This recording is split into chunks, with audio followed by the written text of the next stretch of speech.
What's up daawwattoota home animation akkam jirtu? Har'a keessummaa guddaa actually guddummaan isaanii na shakkisiisa. Kana booda maalumaaf ani sagalee koo gadi qabeen dubbadha.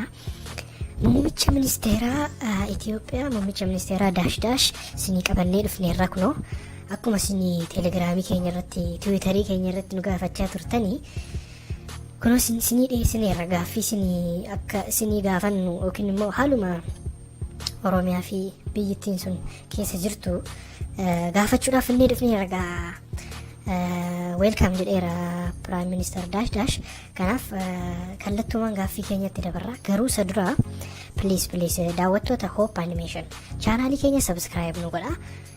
Video kana immoo like fi share godhaatii hundumaan bira nu gahaa. Adaraa keessan chaanaalii keenya qofa miti nu deeggaraa subscribe gochuudhaani maalumaaf gara gaaffii keenyatti darba. Tole atoo yeroon gubiinii gara gaaffii keenya kallattumaan dabarra. Gaaffiin keenya ni jalqabaa haalli Itoophiyaan keessa jirtu akkamidha? Akkamiin ilaaltu ammasini from your point of view akkamitti ilaaltu Itoophiyaan gara kam deemaa jirti? Sajedudha. Tole haa ta'u maalumaaf naaf yeroo keetiif galatoomatis maalumaaf maqaan kee nutti himne. Tole gaaffii keetti darbuuf haalli Itoophiyaan keessa jirtu maalidha? From your point of view ingiliffaan dandeessa natti fakkaate. Tole haa ta'u maalumaaf gaaffii kana yeroo baay'ee deebisee dadhabe namni maaliif akka laaluu dadhabe naa galuu dide. Itoophiyaan karaa badhaadhinaa irra jirti, guddina irra jirti, magariisummaa irra jirti. Guyyaa guyyaadhaan biqiltuu dhaabaa jirra. There is no problem in Ethiopia. Miidiyaa hundumaaf itti naayimime kanaan sagal dhufee dubbachuu nan dadhabe. Oromiyaan waa tokko eeggananii aangoorra bahee jalqabee dhagaan tokko hin darbatamne. Dhageessanii sagal nan gaafatiina kana. Itti naayima hundumatti. Miidiyaa hundatti itti naayima. Miidiyaa koo isaatittis ta'e kan biraatti isaatitti illee anumtuu nan himadha. Yeroo kan biraatti sirritti naayima. Sagal nan gaafatiina. Itoophiyaan karaa gaariirra jirti. Point of view kan koos ta'e kanuma barbaadeen isaa ta'u miqqaanyaa ta'uu baatu malee Itoophiyaan karaa gaariirra jirti, biqiltuu dhaabaa jirra siin jedheen. Anyway gaaffii biraa qabda taanaan dafi na gaafadhu. Iddoon deemuun qabu. Yes nan beeka.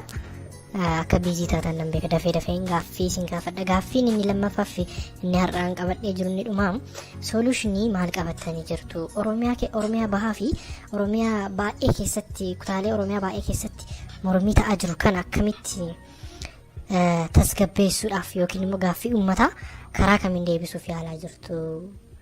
Isaatii yoo dhaggeeffanne bala'u carrisa'u jedha. Faana yoo dhaggeeffanne fija'u qeerroon gidala'u jedha. Waaltaani baseefuu qurata'u jedha. Isinoo maal jettu laata? Kun solutionii ta'a uummata Oromoo irra deddeebi'anii ajjeesuun solutionii ta'a laata Prime Minister Dash?